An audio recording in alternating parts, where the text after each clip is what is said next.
Turn on my camera. Hi, everyone. I hope everybody is fine.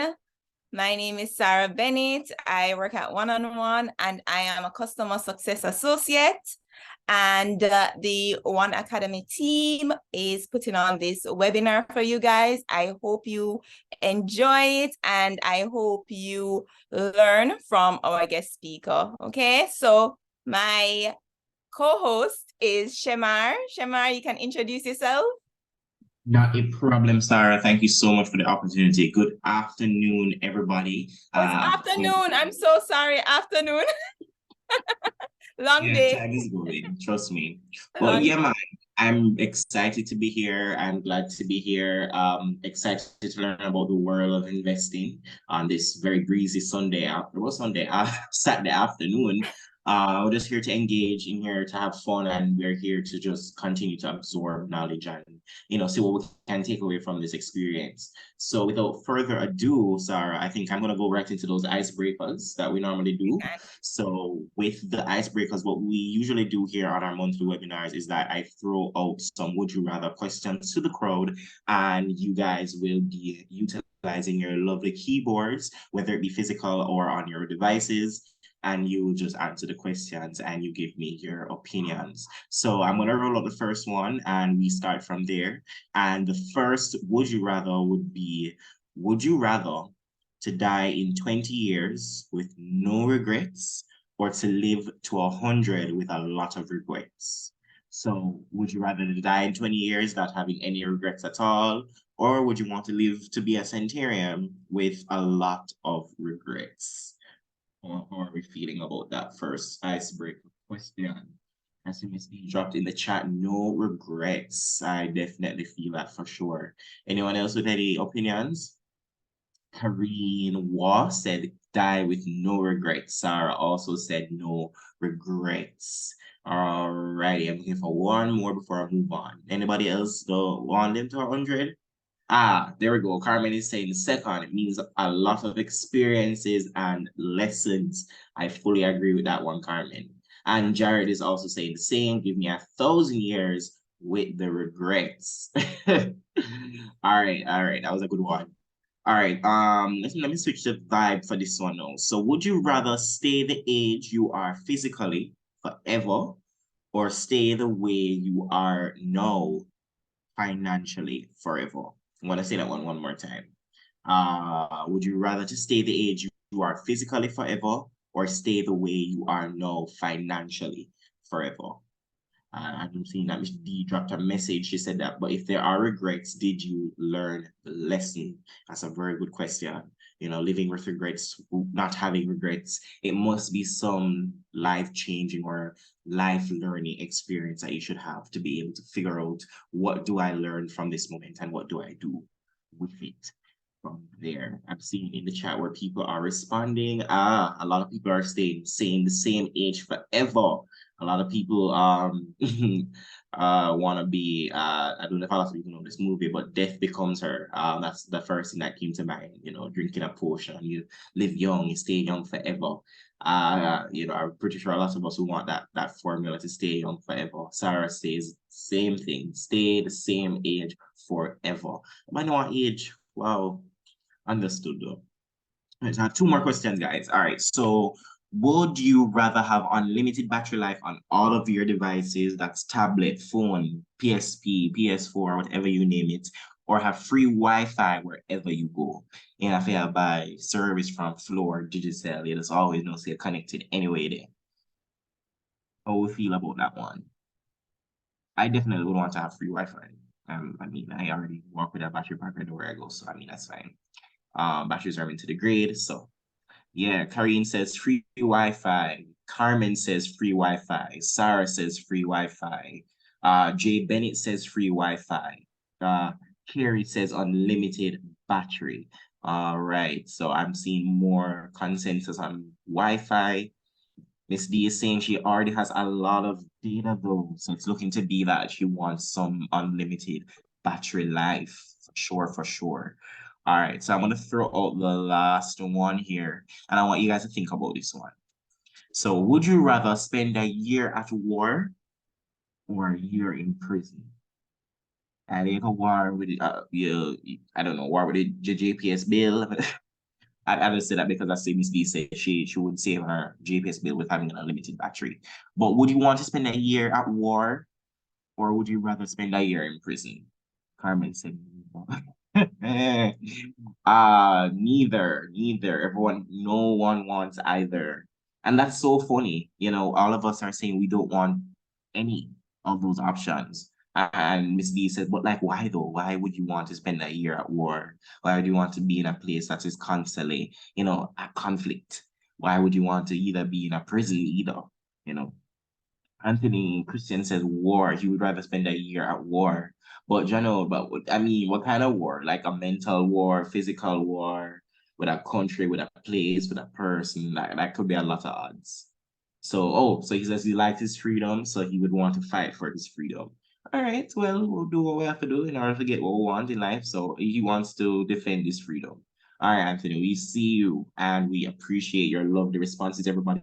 Thank you so much for interacting once again in our lovely icebreaker challenge. Now we just got things warmed up now, just so we can move right into the introduction of today's guest speaker. So I'm going to pass things back over to my co-host Sarah for her to introduce Mr. Julian Morrison. Sarah, take it away. Okay, thank you so much for that, Shamar. Okay, so I'm going to read the bio.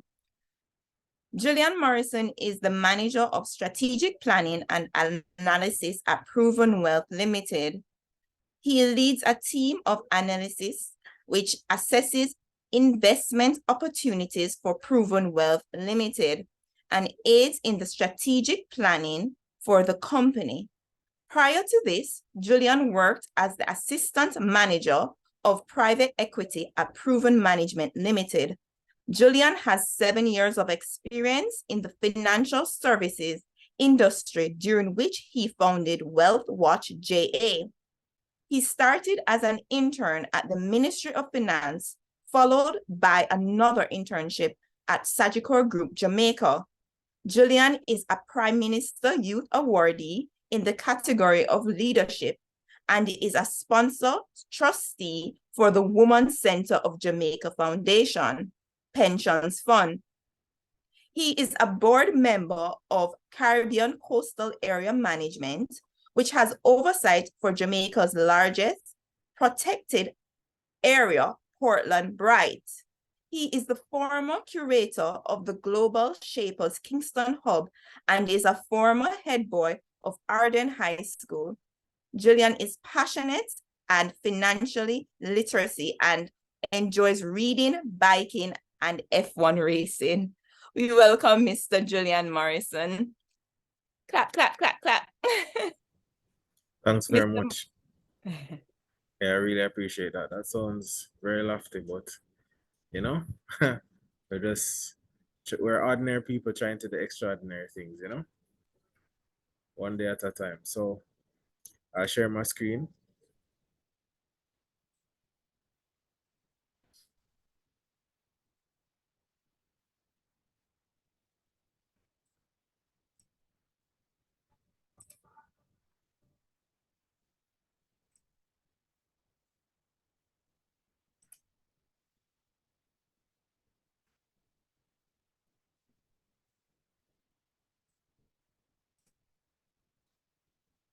All right.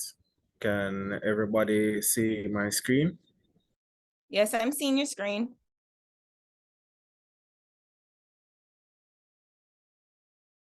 Let me just get to it. And we can cover the basics of investing. So the question is, what is investing? Investing is the act of placing funds in a venture or a vehicle for a profit in the future. All right. The next question is, why do we invest? We invest because of the time value of money. And the time value of money is an argument that supports the idea that $1 today is worth more than $1 tomorrow. So over time, money generally loses value. And this is because of inflation. And inflation is a general increase in the price level in an economy. So inflation depletes wealth. So we invest in assets to defend against this. But what's an asset? An asset is a vehicle or a tool that we employ to create wealth. And in other words, assets put our money to work, and that is the process of wealth creation.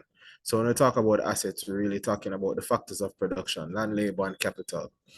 But they don't have to be owned outright. They don't have to be owned physically by us. They can be owned through investments, i.e., financial securities. So those would be stocks, bonds, cash, etc., or cash-like instruments. So all of these tie back to the factors of production, land, labor, and capital. But what differentiates these different types of investments is the level of risk. So there are some investments that have low risk, there are some investors that have high risk, and there are some in the middle. So what is risk? Risk is the chance of things not going according to plan. That's basically what risk is all about. So there are persons who are able to take on low levels of risk. There are persons who can take on high levels of risk, and persons who sit in the middle. And what's interesting about risk appetite is that it's not fixed. So a person can start out being aggressive, then they become conservative later on in life, or they can start out being moderate, and then they can become aggressive later. And factors that influence this include income levels. So as we progress throughout our careers, we can become established, we can get promoted, we can have more levels of experience, and that will allow us to take on more risk because we have that buffer. We're able to recover from any potential losses, for example. Or it can be a case where a child comes into the picture and we're not able to take risks that we normally would have been able to take. So a person might move from aggressive to moderate for that reason. So typically, conservative risk brings lower returns, but returns are typically more guaranteed. So they're more likely. While aggressive risk brings higher return, but returns are more likely to miss investment goals. That is why, we don't encourage persons to just talk about returns in a vacuum, to say, okay, what's the highest return I can get? Or to talk about returns in a vacuum. All right, how much percent can I get? The argument has to be around risk, and if this risk is right for me as a person. And the risk needs to be managed and balanced. And the idea is that we make a portfolio to balance our risk. So what's a portfolio? A portfolio is a mix of the various assets we own. Asset classes are like different food groups we consume. So the portfolio in that case would be our diet. A balanced diet is needed for good health, and a balanced portfolio is needed for good financial health, right? And we have heard the term that we don't put all our eggs in one basket. And that ties back to the concept of diversification. So diversification doesn't necessarily mean that we're going to have an equal amount of each asset. It's about having the mix that is appropriate to your risk appetite or the goal that you want to achieve. So let's say, for instance, I'm just throwing out a random example. You have a portfolio of bonds and stocks, and the idea is that we want to buy a house in 5 years. What type of house is it? Is it that we're going to buy an apartment, or is it that we're going to buy a multifamily structure? So it all depends. But let's say we're going to buy an apartment in 5 years. So we want to have 70% in stock A, right? 70% of our money in stock A, and the rest of the funds in a bond. But if we wanted to bring that goal forward by 2 years, so instead of buying the apartment in 5 years, we want to buy the apartment in 3 years, we would shift the mix and say, okay, fine, instead of having that percentage in the stock, we're going to increase our holding of the stock and put less of the funds in the bonds. So that's an example of how our goals affect our mix of investments, separate and apart from our risk tolerance. So there are a lot of moving parts. It's very personalized. A person What works for one person might not work for someone else, because we have different personality types, we have different life experiences, and all of those things shape our ability to tolerate risk. So what I'll do, I'll stop here and I'll give people a chance to digest some of what I've discussed. I will switch it. I will switch it to a conversation about investing and mental health, because the truth of the matter is, looking at investing in a vacuum doesn't help that much when we haven't started with the foundational concept of, okay, why is it that my risk appetite is aggressive, and why my risk appetite could change in the future based on, for example, an anxiety disorder that I might have. So for instance, if we learn about budgeting, right, and we have money anxiety, we might know the right thing to do, but that money anxiety will get in the way of our ability to enact some of these plans that we have constructed, even with the help of a financial professional like a broker or a banker or somebody else who's licensed. So my recommendation is that mental health and financing plans, financial literacy, they're intertwined. So in order to achieve some of these goals, we have to take a hybrid approach, because, for example, you have a budget and you have what is called an expense ratio, and you decided that your savings each month should be 30% of your total income. So in other words, your expenses should not be more than 70% of what you make, right? That's a target that you want to have. That's a simple target you want to have, and you start out there and you want to just stick with that. But you have money anxiety. So every time funds hit your account, you have an itch to spend it off because that's what you grew up seeing. Or you might have had a life experience that made you feel as if you're always in lack. And that's a psychological thing. You feel as if you're in a place of lack. It's very hard to achieve that 30% savings goal if it is that you have that kind of feeling towards money. So I think that is a good place to start. So even before we start talking about investments and the right investments that will suit our goals and our personality and our income, etc., we'll have to start with the mental health aspect of it. So that's really the end of my presentation for today. I wanted to have a twist because in recent weeks, I realized that it's becoming more and more of a recurring theme, and I don't think it's discussed enough. So I will transition to Q&A from here to maximize the value for the participants here this afternoon.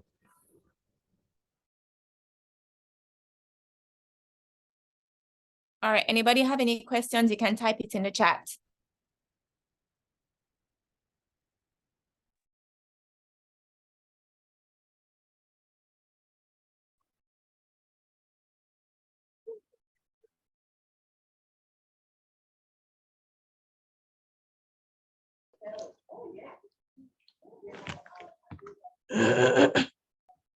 You can type or you can voice your questions. Just raise your hand and we'll acknowledge you. Okay, so Carmen Welsh is asking, how do you determine your risk appetite? So your risk appetite has to do with your ability to tolerate losses. So how well can you deal with bad news in general? That's the first question you should be able to answer. And then from there, we will determine your ability to tolerate bad news as it relates to your money, right? And if it is that even though you might get a plausible explanation of why your plans didn't pan out financially, what is your ability to recover and say, okay, all right, we lost here, let's move on to something new. There are some people who are not able to recover from a situation like that, even though they might be investing an amount that doesn't affect their lifestyle. So in determining our risk appetite, we have to know ourselves, our ability to handle bad news. That's why I spoke about money anxiety, because there might be life experiences or persons from our past that would have influenced us in certain ways. And without exploring that, we might not be able to appreciate our risk appetite in a way that's accurate, because most persons might start out being optimistic. Hey, you know, I'm open, I want to learn. But when things go wrong, it's a different story. You know, you might be expecting a return of 18%, but you end up getting a return of 12% during the period. And you feel very disappointed. You feel like giving up and you don't want to hear about investing ever again because the return fell short by 6% for reasons outside of your control. Let's say, for example, we have interest rates going up more than you expected, or you have, you know, a lot of market risk because the war in Russia escalates. Sorry, the war in Ukraine escalates, for example. I'm just throwing things out here that can affect returns. So the idea is to know yourself. Um, our income level also is a factor.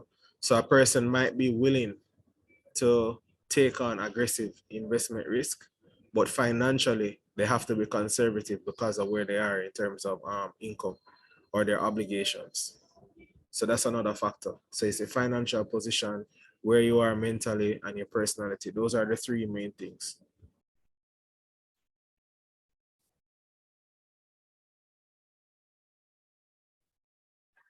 Dane is asking a question. Hey, Morrison, what is your investment philosophy?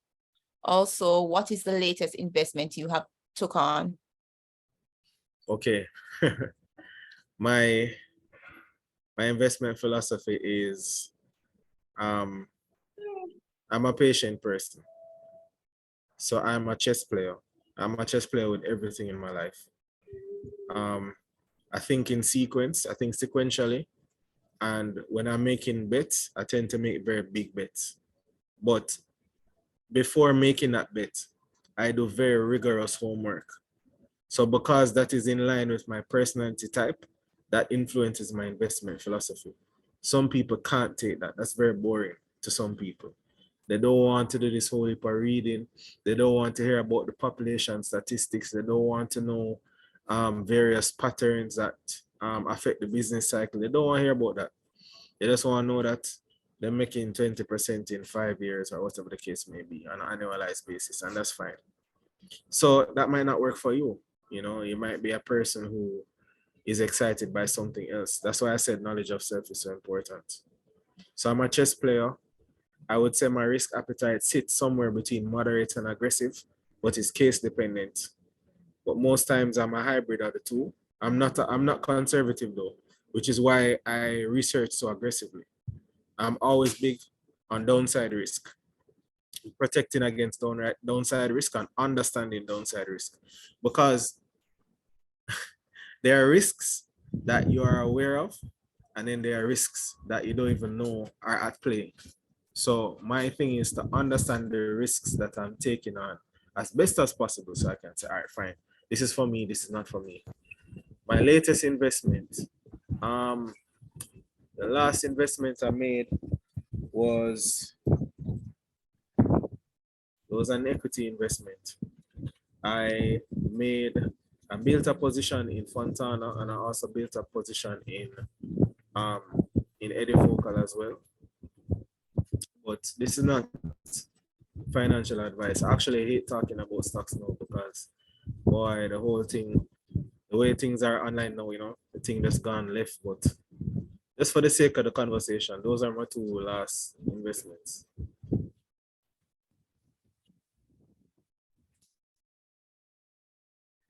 Dane responds saying that, so your philosophy is that you must be patient and take the time to properly understand and what you investing in, correct? Yes, because the biggest returns happen over longer time spans.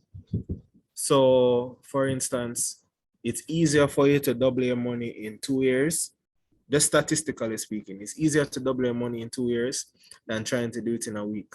It can happen in a week, but the probability of it doubling in a week and the probability of it doubling in a longer time span is vastly different.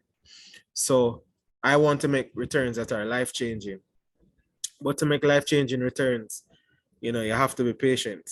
And investing is not linear, meaning that you can be investing for 5 years and your breakthrough doesn't happen until year 3 or year 4.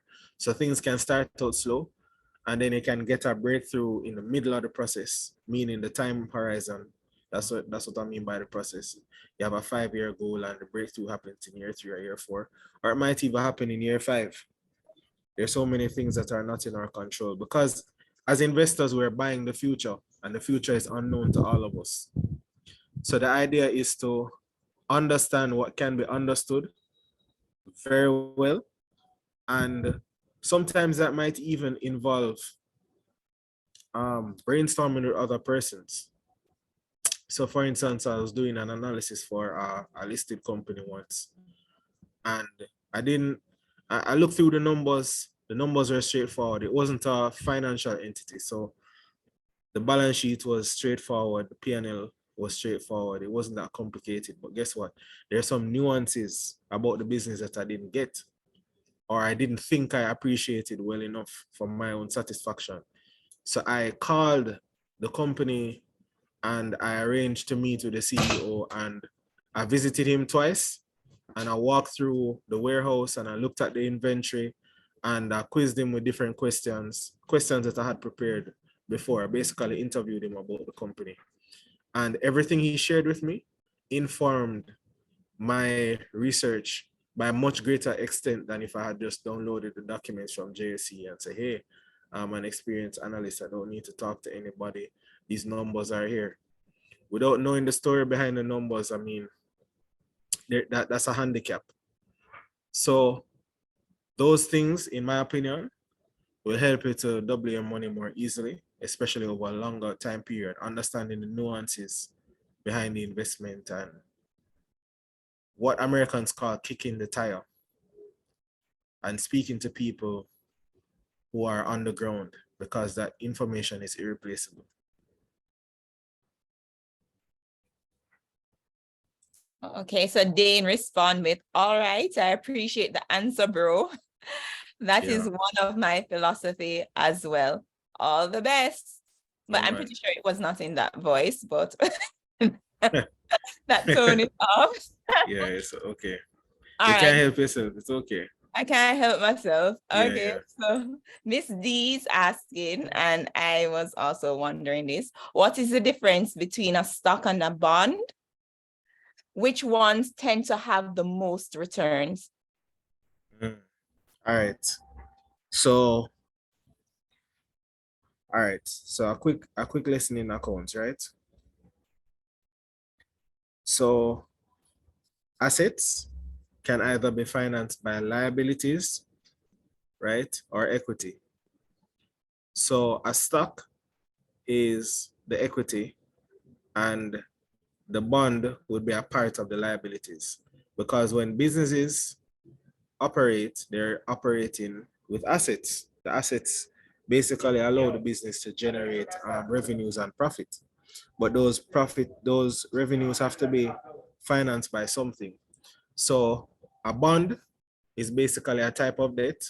It's a type of debt financing, and it has an interest rate most times, and it has a maturity date, just like a regular loan. While stock, which is another word for equity, it represents an ownership stake in the enterprise itself. So it doesn't have a maturity date, it doesn't have an interest rate, but it represents ownership in the actual company. The bond doesn't do that. The bond is you lending money to an entity, whether a government or a company, while equity represents ownership in the enterprise. So an interesting thing is knowing that if a company is to liquidate, or if it is to be shut down and all the investors are to be paid back, the persons who lent money, or the lenders, they are the ones who are going to get paid first. And when all the lenders are paid, what's left back will go to the equity holders or the persons who invested in the enterprise itself. That's why there's an ongoing saying that equity is riskier than debt, or stocks are riskier than bonds, because it's being thought of from a liquidation standpoint. So given that you're being paid last, you're taking on the most risk.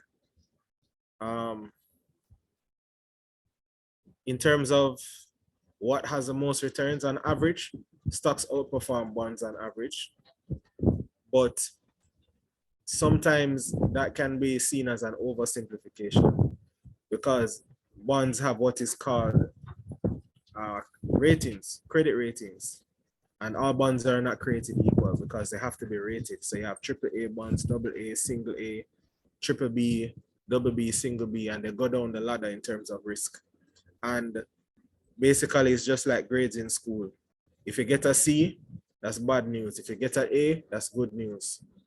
And it speaks to the risk profile of that bond. Equity doesn't have a credit rating, but you can still look at the financial statements and understand the financial position the company is in. But I'll give you a tip here. If it is that a company's debt is double B, and debt holders are paid before equity holders, it therefore means that investing in buying stock in a double B company is riskier than buying stock in a double C company, for example. Because if the debt is risky, it means that the equity is risky as well, because both the debt and the equity are at risk of failure when we're talking about credit ratings. How likely is the company to wind up? So credit ratings capture all of that. So even though the equity doesn't have an equity rating, you can use a debt rating to discern how much risk you're taking in the company, even from an equity standpoint. I know going deep, I hope I didn't overwhelm you. Yeah. Somebody asked, what if it's preference shares? Preference shares sit in the middle. So preference shareholders get paid after bondholders, but before stockholders. And preference shares are similar to debt in that they have an interest rate and they have a maturity date. So they're very similar to bonds. It's a type of debt. It's considered to be a type of debt. It's just that the preference shareholders are paid after the bondholders, but they get paid before the people who own the stock. Suppose they can't do maths though, how would they approach investing? Don't buy what you don't understand. You don't have to be a maths whiz, but I hope, I was going to say something, but I don't know if you're not religious, but I hope that that you're able to the basic maths, addition, subtraction, multiplication. Once you can do that, you're fine. You don't need to do calculus 2 at UA to be able to invest. What you need to do is the homework that is involved in understanding how the business makes money. For example, let me give you a simple scenario. I was thinking of an enterprise, right, that sells liquor. And the liquor is premium liquor. They sell wine, whiskey, rum from different brands. But the location of the business is near Dunrobin. And as a part of that business, as a part of the experience, they have a restaurant there. And that restaurant is also a premium offering. And I said to myself, I think the business is doing okay. But if it was located in the Golden Triangle, it would perform much differently just by changing its location. Because businesses like that, they perform almost directly in line with where they're situated physically. So understanding the nuances of the business is more important than being able to do algebra as it relates to investing. So don't let the mathematics thing stress it out too much, because it's basic math. But what's not basic though is trying to understand how the business makes money and what are the things that can go wrong with the business, who can stop it from going wrong, and other factors. Who are the competitors? Is the business doing something new? Are they doing something old, but they're doing it better than everybody else? Are they in an industry that's dying? Are they in an industry that's taking off or entering a new phase? Is the business being disrupted by technology? Those are the things that are important. How do you know the credit rating of a company? It's public information, so it can be searched in a Google engine. So you type in the name of the company and the credit rating and it will come up. So if you want to invest in Kellogg's, you type in Kellogg's Co. credit rating and it will just come up. Actually, you can still see my screen, so I'm going to do it live.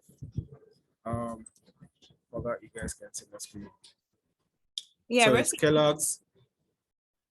Oh, but credit. we're still seeing the presentation though, Mr. Morrison. Hold on. Oh, sorry, hold on. Screen sharing. We'll share. And after you answer that question, someone hand is up, Melissa. So if you could just take her question. Hold on.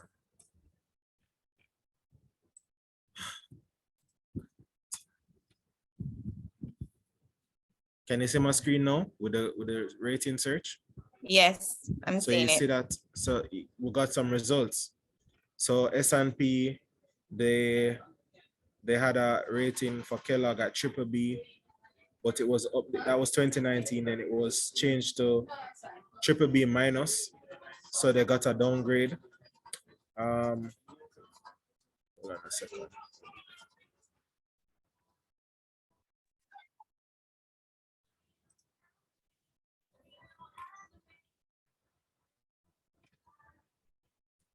All these ratings here are outdated. Hold on.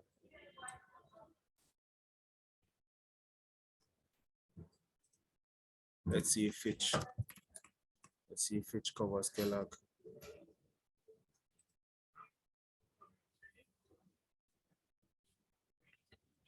November 2020.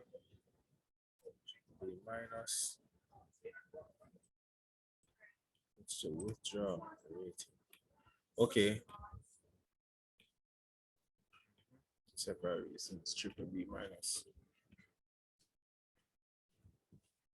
Okay, so the last rating we have on record from Fitch is a BBB minus, which means they're borderline investment grade. So they're investment grade bonds, and then there are bonds that are junk or non-investment grade. It just speaks to their risk profile and how likely they are to default. So BBB,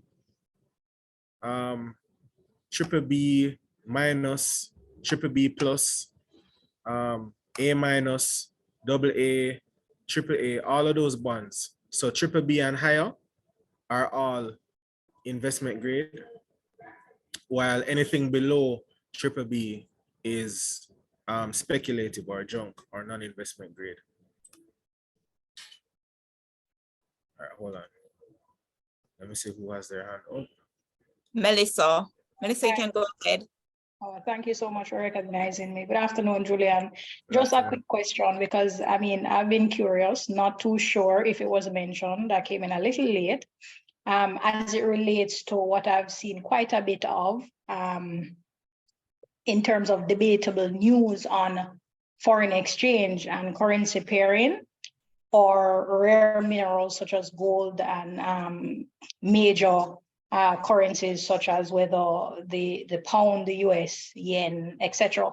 If you have any historical data in terms of how the Forex market has been trading in terms of an average, how they've been performing. Okay, so there's some thoughts on the Forex market. So Forex is very liquid, meaning that it is very efficient. The trades settle extremely quickly, and the information, the prices adjust the information extremely fast. So it is basically the most efficient market in the world out of all the asset classes. So when you're talking about currency markets compared to bonds, compared to equities, compared to other asset classes, even real estate, it is the most informationally efficient. So the prices adjust very fast. Because of that, on average, your profit margins are tiny. So to be profitable in Forex, on average, we would have to do really big trades that have small profit margins. But to get an informational edge is very difficult without tools like a Bloomberg terminal, etc. Because remember, the price reaction is very fast. So is it that you want to look at a specific currency pair and how that currency pair has performed over time? Or is it that you want to go into the world of Forex investing? Well, I mean, several persons have been trying to get me to invest. It's not something that I have invested so far. I have been really investing more in the stock market, right? Yeah, you're in the right place. Right. But it's very interesting, and I am wondering because, okay, so let me tell you, I have been doing research in terms of the strongest pairs. So I have been seeing like what they would call like the pound to US. I have been seeing the pound to yen, to the Japanese yen. I've been seeing, I think, Euro US, or I believe. So some of those. So I guess no, it's really having an understanding of how the market move and getting additional information from the different agencies, whether through Bloomberg. I understand that, as you said, it's in my mind, I am wondering, because persons do say that it is very profitable, but with what you're seeing in terms of trading very large in terms of lot size, etc., to gain small profit, I am wondering if there's like a risk to ratio and how those things are managed. But as you said, it's not an advice forum, but it's just something I just wanted to get some of your insights on. In terms of average historical data, in terms of how they have been performing and how one would look at possibly the positive signs that can draw you towards saying, okay, let me put X amount of funds to see how it would yield or perform over a certain amount of time. Yeah, I mean, it's a lot of work for a relatively small reward. If you put the same effort into equities, you'll get a higher return, because what determines returns is efficiency. So when markets are less efficient, it means that the price reaction is more delayed. So in other words, you can have an advantage over the counterparts in the market. You can see something that other people don't see, and you can position earlier and make money from that in equities more easily than FX. FX is extremely volatile, and volatility is not a bad thing in and of itself, but it's about context. If you hear that for whatever reason Donald Trump wants to run for president again next year, and that information, sorry, not next year, next election, and that information is released tomorrow morning, it could destroy a position. And you have no control over that. That might happen in equities too, but your likelihood of that happening is far less. But I just think that in terms of how wide and deep you can go with equities, you don't need to look at FX. Also, a lot of people who say they make money from FX, their trades are not audited, right? They're just quoting figures out of nowhere. I'm not saying there aren't people who don't make money at all, but I'm telling you, a lot of people who try to talk up what they do, one, they're talking it up for a reason, and two, their numbers are not audited. So somebody which means that, sorry, Julia, which means that they probably have more losses than wins. Definitely. A lot of these people are losing, and I'm not knocking anybody, but let's take it anecdotally. The people who make the most money in investing are typically people who read a lot, or people who are working in a certain area, so they have what is called domain expertise. So you can specialize in an asset class, or you can specialize in an industry. So you can specialize in retail. You can specialize in pharmaceuticals and healthcare. You can specialize in food and food manufacturing businesses. So you get depth from your expertise, your experience, the knowledge you have, etc. It's very hard to obtain that in FX because of the efficiency.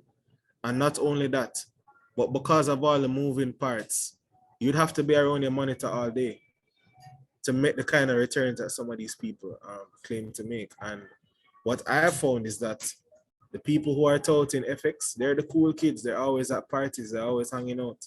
Bro, there's no way you're always at parties and you're generating huge returns in FX. It's counterintuitive. It's almost impossible because of the amount of work you have to do in terms of homework to actually make money in FX. There's no way. Unless you run a hedge fund and you have a team of analysts doing the homework while you're at the parties, which I know is not happening. A lot of it is smoke and mirrors. Actually, think about how think about how selfish people are. Why would I try to entice you to make the returns because I'm making them? When people are making killer returns, you know, they don't really want you in the investment most of the time, you know. So you have to always ask the question, how do I fit into the equation? Why am I being told to participate in this because it's profitable? Is it that I am a part of the return? Is it that you need people to come in to generate these returns? Because that's what happens with pump and dump schemes. And even outside of pump and dump schemes, it's also similar to the economics of a Ponzi scheme as well, and multi-level marketing. All of these things have similar economic structures in that you are using the inflow of new money to inflate whatever it is that you purport to sell. And that new money that is inflating what you're selling is being used as a return. So let's say, for example, I have an account and the account has $1,000 in it. And you have 10 people who join the club and each of them contribute $10. So 10 times 10 is 100. So that $100 inflow in total being added to the $1,000 is a 10% return. So I can say, okay, I got a 10% return in a day. Can you generate 10% returns in a day? Come and join my club. And then another 10 people with $10 come in. Oh my God, I did it again. I'm a genius. You're not a genius. Yeah. You have constructed a model. It's ridiculous. And always be skeptical of people who are telling you to do something because they generated return. If you are getting rich, what does that have to do with me? Why are you telling me this? You're not doing it because you're evangelical or because you're so sweet and kind. Ask the question, what does it have to do with me? And the other thing is, you have to ask if this investment vehicle is licensed with the FSC. People who talk about investment returns should always state whether or not they are licensed or what they're offering to investors are investable according to the laws of the land. There are some things that we should not be investing in because it's not registered with FSC. If we did that, a lot of people would not. FSC, no. Yeah. But you know, I believe it was last year I heard the Prime Minister, of Jamaica, Andrew, indicate when he mentioned about Forex at one of his press conferences, and he was saying that market is not subject to taxes. So if you can and you have the knowledge, etc., it's something that you should try to see if you can get some returns on it before they come in and tax it and, you know, really kind of swoop down more on that. But you do make a valid point in terms of the oversight bodies such as the Financial Services Commission, you know, and being a properly licensed company for trading. Yeah, I mean, you strike me as a law-abiding citizen. So I wouldn't want you to deviate from that. But hey, all right, fine. Let me give you a scenario. You could open an investment account with Interactive Brokers, which is an overseas broker, and you can choose to invest in Forex through that. So that is not against FSC stipulation because your jurisdiction would now be under the US. So it's a SEC matter. So you can invest in Forex as a Jamaican through an international broker. But the point I'm making is, as I was saying earlier in the presentation, try to understand the risks that you're taking on. The price efficiency of Forex is extremely high. It's hard to get an edge. And the edge is what? Informational edge now, that's what I'm talking about. It's hard to get an informational edge in FX if you don't have the infrastructure in place. The entities that make money from FX typically have a team of analysts, they have Bloomberg terminals, they have large information flow, and they also have domain expertise, so they know these currency markets in depth. For example, let's make it tangible.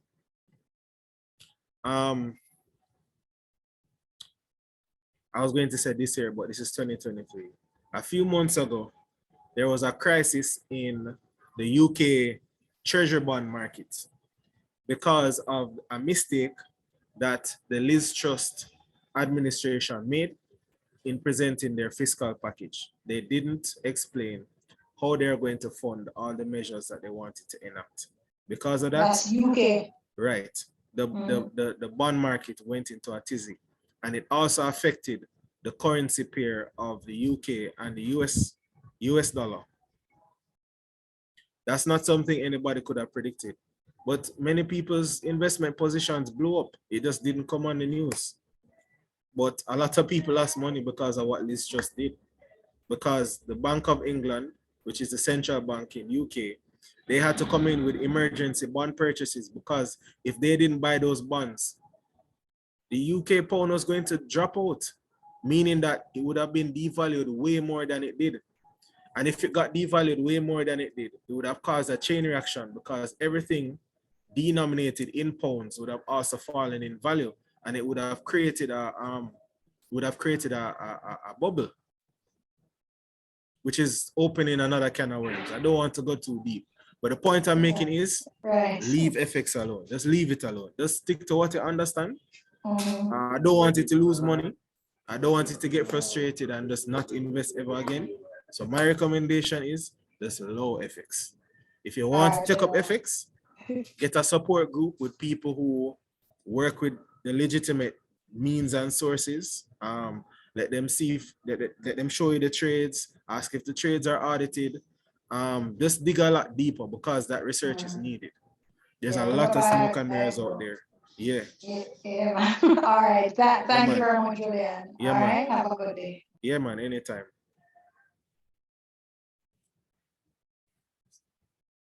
Mr. Morrison, there's another question in the chat from Carmen. Okay. All right. All right, hold on. You'd like me to read Do it? you disagree with investing on gut feeling? Like feeling good about the potential of a return of a stock's future or liking a certain stock? Well, people tend to buy what they know. Well, that's not true. People tend to buy what they like. But the idea is to make sure you're also buying based on what you understand. So you can like something without understanding it. Think about it like this. It's like dating, right? You don't really have to know somebody in depth to like them. They can just look nice and talk nice and smell nice and you say, yeah man, this person speaks to me, I'm interested. But before you really integrate that person into your life, it suits your interest to understand them. You know, is this person somebody who has good character? Can we get along? Do they have values that are important to me? Do they even care about me as an entity in space? Right? There are some people who don't care about you. So that's the kind of homework you should take to investments too. It's not only important to like something, but it's good to like something and understand it. That's how we minimize our headache. So it's good to like it. Just ensure you understand it even more than you like it. Because liking it and not understanding it is the key to losing money. Other one is I might be inclined to disagree on the comment of why, if I'm making returns, I would recommend someone to it, and what has it to do with what it has to do with them. I have recommended good investments to clients because I desire good for them and not any intention to have a MLM pyramid scheme type thing. And it does turn out well projected, and I'm not saying people don't share it. I'm just talking about probability. Persons are motivated on the basis of self-interest. All-in was a thing, cash plus was a thing. People have promoted pump and dump schemes using the stock market on social media. So those are the things that I'm talking about. I'm not saying people don't talk about investments because they're good, but I'm also saying that there are structures that people create that is not known to the audience to fuel membership as a means of generating returns for themselves. And it has nothing to do with a given asset. So it's not because a stock is profitable and the market is responding to the profitability of the stock. It just has to do with the fact that I bought the stock first and I told 10 people to buy it and they ended up buying it and I sold it before them. And that is how I generated my returns. Those things are real. I've been in this for a very long time. There's a reason I'm warning people. So, I mean, if you want to disagree with me, that's fine. But I have grounds for saying what I'm saying.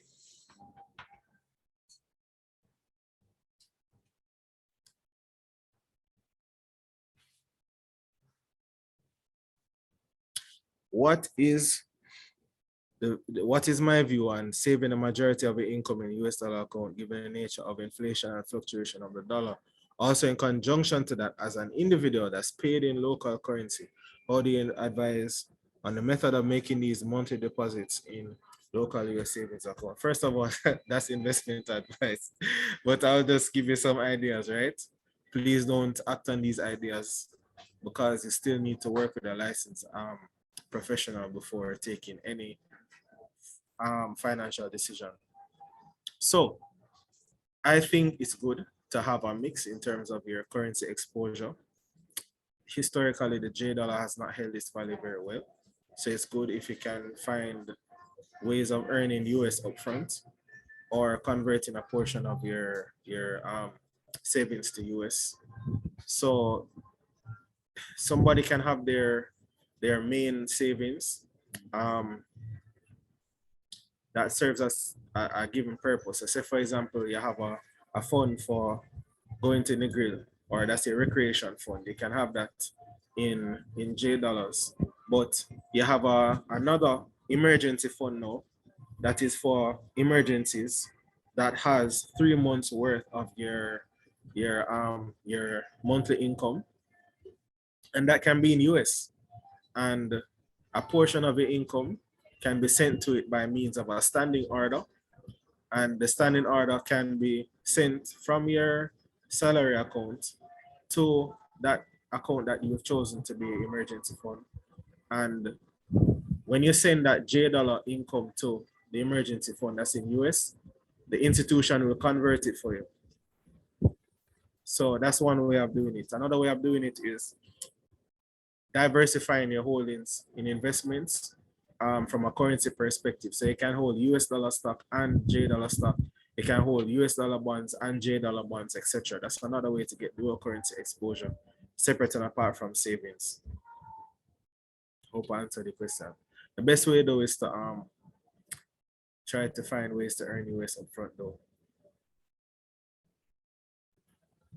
Yeah, remote work is one way of doing that. Live in a global world.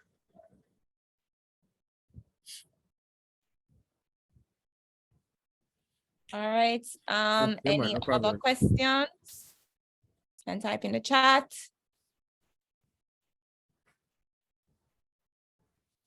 No, I guess not. Okay. Yeah, everybody bored now. No, And they want to man, spend not the at rest of all. the It's Saturday very informative. talking about this stuff. No, not at all, Mr. Morrison. It's very This is informative. what they should be teaching at school. Exactly. Definitely. It should be taught in schools. Oh, Carmen asked recommendations for readings. Okay, so it depends on where the person is at in terms of their level of exposure. There is one called, all right, you can read anything from Peter Lynch. There's Learn to Earn from him. He's very good. Peter Lynch also has, let me look it up for you. Learn to Earn is my favorite though. Another one is One Up on Wall Street. So I'd recommend those two. One Up on Wall Street, I'll type it in the chat. One Up on Wall Street.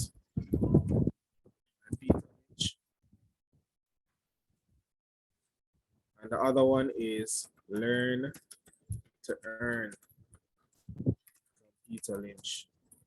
Those are two great books. There's another one called How to Invest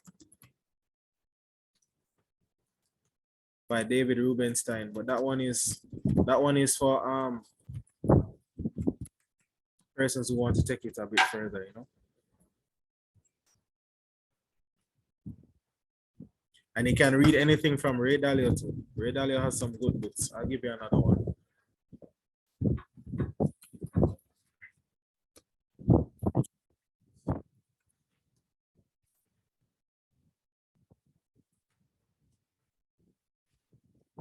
Yeah. Big debt crisis, but that one is advanced though. Big debt crisis. But I don't know, maybe there are some nerds on the call. So I just sent it out. Big Debt Crisis by Ray Dalio. Here are some other ones too. But I didn't want it to give you the typical reading list. You know, Richest Man in Babylon is a good book to understand the fundamentals. All right. Any other question? The Richest Man in Babylon is a gem. Okay. You don't know then. that one, Sarah? Yes, I know it. Yeah. You're Yes, talking I like do. you don't know it. Yeah, man. I do. You strike me as a reader. Yes, I am. I agree. Melissa said, I agree. Okay. Yeah. So, is that a book? Yes, it is, Carrie. Richest Man in Babylon is a book. Okay, so thank you so much, Mr. Morrison.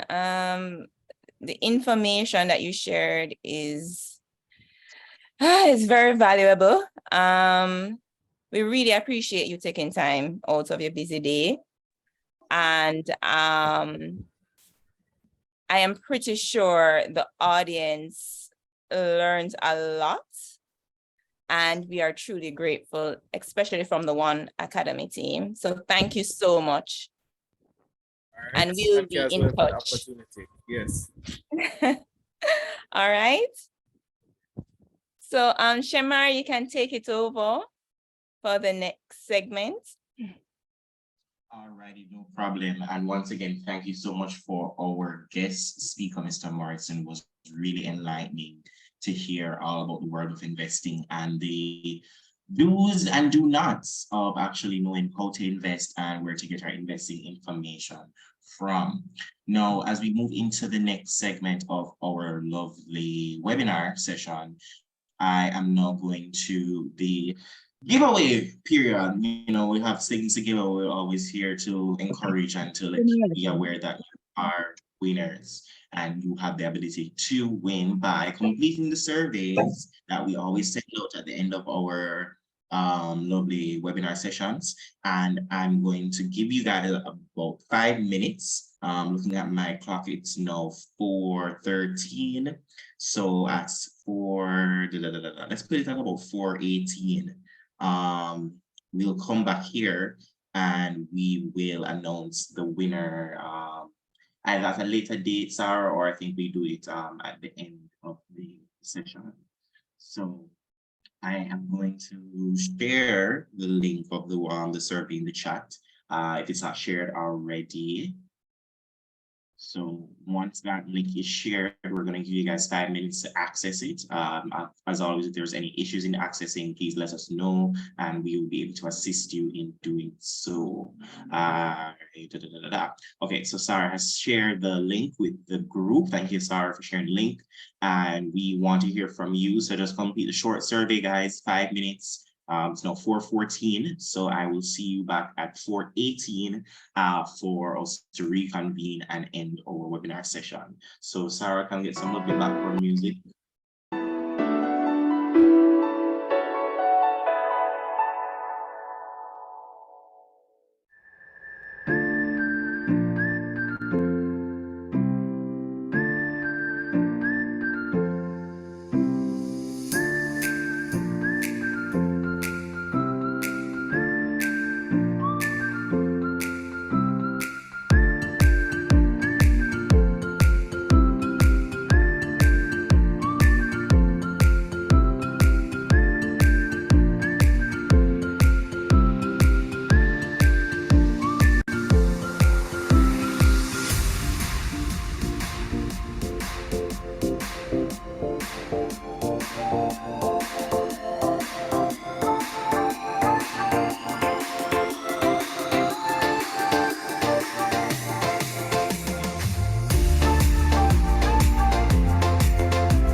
All right, everyone, it is now 4:18 on the hour. So I just want to thank everybody for your lovely participation in this lovely webinar and survey session. The winner will be randomly selected from those who completed the survey. So please look out for a message in the Telegram community, I believe, for the winner of our prize. So without further ado, I'm going to pass things back over to Sarah, who will close off with our closing remarks. All right. Okay, thank you so much, Shamar. I want to just thank everybody for attending and participating. I think we've learned a lot from this session, and we can't wait to see you at our next webinar. So please be on the lookout. We'll be sending emails and we hope to see you guys soon. Okay. Thank you so much, everyone. Bye-bye. All right, everybody. Take care. Enjoy the rest of your weekend. And for those not aware, I just shared our Telegram community link. So if you're not in the group as yet, join it for your chance to win.